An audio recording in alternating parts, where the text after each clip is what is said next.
What's good, fellas, and hope you guys are all having a fantastic day. We got a lot to talk about this morning when it comes to college football 26. Before we hop in and talk about anything brand new, we do have a few quick small things we do need to go over. First things first, we are currently on the road to 2,000 subscribers, so if you guys are new to the channel and you do enjoy daily CFB Ultimate Team content, I feel like you already know what to do. Drop a like on this video if you have not already, and now that we got that all out of the way, let's hop into today's morning video. When it comes to this Monday morning video, I got three just big things we gotta talk about. Season 2, Season 1 ending, and then also this week's content schedule. Let's start with this week's content. This week's content schedule will get tweeted out from EA at 1 p.m. Eastern Time. As of this very moment, and if I had to guess, this is going to remain the same, we do not have any content dropping today. It really is looking like the number of content releases we will be seeing in CFB Ultimate Team is just getting brought down a ton from EA. Now, there are probably a few different reasons why they are doing this. I don't agree with it. There are still people who play this game every single day, like you and me. And for whatever reason, it looks like the cut team is just kind of ignoring that. I'll have to wait and see what this week's content schedule is going to look like, but just so you guys know, my hopes are not all the way there. Obviously, I could be wrong, and I hope they give us a ton of content this week. If I had to guess, just from everything we know, Tuesday, name of the games, Wednesday, mainstays. Thursday will be the release of Season 2, which I do think is going to be pretty good.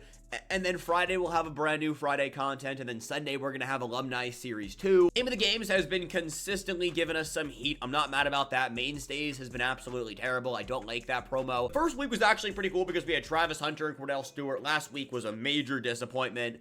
I did not like the Walk on Wonder promo. The LTDs are actually really good from that promo, but everything else is a little bit disappointing. When I mean everything else, I mean the champions just are not necessarily ideal. And then Alumni were cool, but I don't know what EA was doing. They lowered Chris Harris's speed yesterday from 88 to 87 for apparently no reason at all. It just didn't make sense. Sometimes I sit up here and ask myself, what is EA actually doing? And actually, that's a lot of the time. They're a very confusing company. I lower the speed on a champion DB. It's a thing that I don't understand and I do not agree with, but it is what it is and we move on. I don't expect them to say anything about why they decided to do that to Chris Harris, but they took the card down from an S tier DB to an A tier DB. As a champion, he's not going to be that expensive. Let me go pull up the card right now. But this was definitely a conversation yesterday. Like, why did they feel the need to bring him down from 88 to 87 speed?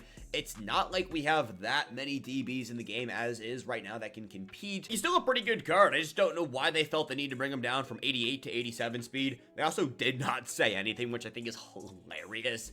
It's not that expensive of a card, and 87 speed still isn't bad. For 150,000 coins, it's a great buy right there. I just don't fully like the idea of them lowering a card's stats after they already showed us what it was going to look like. And it kind of goes back to what we just talked about not having that much good content releasing. Alumni, I mean, the cards we got, Glenn Dorsey, Chris Harris, and then Mike Singletary, all three very good cards. But if Chris Harris had 88 speed, I feel like today's video would have started off a little bit happier. Let's bang over and talk about the ending of Season 1. So for those who don't know, Season 1 will be ending on Thursday. When Season 1 ends, we don't exactly know what is going to leave, what is going to come into the game. I would assume everything directly tied into Season 1 is going to expire. I do think we're going to have a Season 2 of the tower. You guys can see right here, basing it off of the number of stars. It says we have 30 out of 220 stars. I would assume every single season of CFB is going to have their own version of the tower. And in order to move on to the next season, you're probably going to have to beat the previous season. We will cover this on Thursday. If I had to guess, it's going to be almost as annoying of a grind. We do have a new Mountain Dew challenge. By completing it, you do unlock the Mountain Dew Stadium. It's not very difficult. You have to make a 40-yard field goal in 2 plays. Would get it done because the Mountain Dew Stadium does look pretty cool. I don't know if these expire. I kind of doubt it, but we can now see every single thing you will be able to unlock via the Mountain Dew challenges. We got the stadium, the uniform, and of course, earlier we had the B&D pack. Mainstays will stay, name of the games will stay, which I still need to knock these things down. Punt return challenge is taking the better of me. I know you can do the whole lateral thing, but it just doesn't want to work for me. So I'll figure it out. I'll get it done. And then Alumni Series 1, These will definitely expire on Sunday, so also get these things done. I promise you, I will finish them off. Speaking on Alumni, the Glory Days event 1, I know the away team quits movement is a thing. I am still seeing people do it and then ask me why they are getting banned. Once you get banned from all offline modes, it's not something you can ask EA to pull. You're banned. You can't get back into online game modes. If you don't know what I'm talking about, just bear with me for a minute. I highly recommend you guys do not go into a game, and if it says away team quits and you are the away team, do not leave. Play that first series out, do something stupid, make it look like you're rage quitting rather than just going into a game and immediately leaving. All for the community working together towards a common goal. I think that is great, especially in, I mean, come on, we all know sports games are some of the most toxic communities out there. But this is a good thing. And of course, EA doesn't want us to have nice things all the time like that. But you know what? I don't technically blame them, but just make it look like you're not immediately quitting. Be smart about that. This mode will be expiring on Sunday, so we have 6 days. You're going to want to get this done. Those 30 wins, it does take some time. The reason you'll want to knock this thing out over here is pop it over into sets. We do have the Alumni Ultimate Collection Champion. Right now, Warren Moon also selling for... He was going for like 350 this weekend, back down to 310,000 coins. If you do plan on claiming the mystery champion, I mean, you're going to have to go in there and unlock all 5 seasonal champions. If you don't care for it, I would go get Warren Moon, and I would just hold on to the card. You can sell him off whenever. He will become more rare. If you want to invest in Warren Moons, I don't think it's a bad idea. If you're a cut quadrillionaire and you're just big balling like that, go buy Warren Moons, hold them on your account, and I promise you they will go up in price. He will become extinct, and people are going to want to get that Warren Moon card. He's also a really solid quarterback, so you can use him nowadays and still be good. Moving over to the Twitch drop packs, we now have, I think this is new, I might just be missing something here, the 87 overall Twitch drop B&D as well as non-B&D pack. You have to toss in 18 of the super tokens, which I don't think is worth the exchange. We do have the 99 overall player. That one needs 20 super tokens for 13 overalls lower, but you get, I guess it's 12. Moshi math is not cooking. It is early, but for 2 super tokens less, you are getting a player who is 12 overalls lower. That is a terrible value. I would say stay away from doing that. When it comes to Season 1 will be ending on Thursday, and we're going to transfer over into Season 2. Now, we don't have cut leaks or anything leaking CFB content, so we don't exactly know what we're going to have. Nobody knows what content we are going to have. But even though we don't exactly know, we know Season 2 will be coming, and usually Season Field Passes give us some pretty good stuff. When it comes to Season 1, the minimum level you want to make it to is going to be level 51. At level 51, you get a Season 1 trophy token. This token allows you to take one Season 1 player up to an 87 overall starting on Thursday. I will have a video out Wednesday night talking about the best Season 1 players to bring up. I'm waiting to see if EA reveals the stats on those cards before I go in and talk about the best players to upgrade. There actually is a conversation on what players you should do. We'll talk more about that later.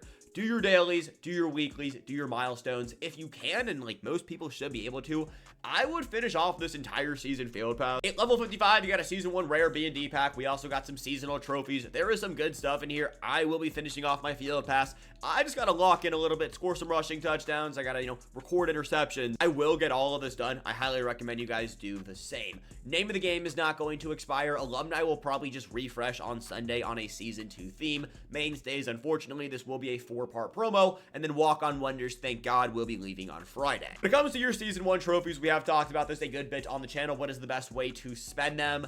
I don't know. I'm gonna probably just dump a bunch of them into this coin conversion pack. I also have a video on Wednesday opening up a ton of coin conversion packs, seeing what I can convert all of my trophies into. But in order to do that, I want to max out my Season 1 field pass. I don't know if trophies are going to convert 1-to-1 from Season 1 into Season 2, or if we're going to get a conversion rate. We don't know as of this very moment. And so I don't have a finalized answer. I would make sure you guys have purchased the Season 1 player you want to upgrade up to an 87 overall when we move on to Season 2. I do think Alex Perry is going to be the best option, but I guess I haven't said this yet. I don't also hate the idea of buying one of the offensive linemen. I do think there is some value there on having a stacked offensive line going in to Season 2 of this game. I don't hate the idea of locking in an offensive lineman. It really just depends how good they're going to be comparing it to the rest of the O-line, and if you don't need Alex Perry or any of the other skill position players. The last thing I want to do today is take a look at the current market and just kind of talk you guys through my thought process on a lot of things. Lenore Sellers and Mekhi Lemon will be leading packs on Thursday. Sellers right now, he's debatably the best quarterback in the game. Right after I finish this video, I will be dropping my best quarterbacks in the game video. So Sellers is definitely up there. He's either 1 or 2, depending on who you ask. He is going to continue to get cheaper. He was $700K yesterday. So his price is going down as we speak. Depending on what content looks like Tuesday and Wednesday, he will get cheaper. When it comes to Mekhi Lemon right here, very good wide receiver. Probably the second best card in the game when it comes to that position. 400,000 coins for him. That's a decent price. I still would rather go get 88 overall Randy Moss.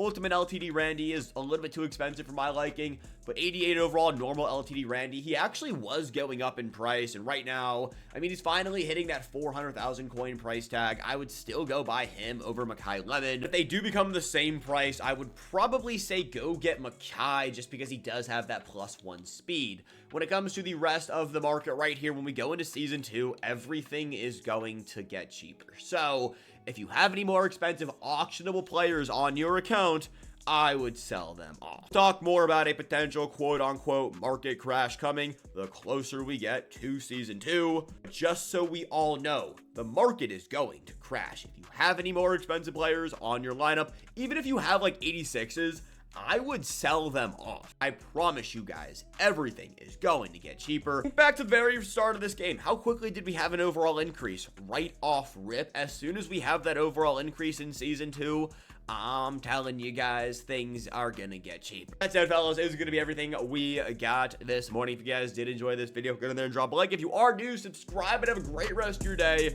And I'll get you boys back here later. Peace. Have a good one.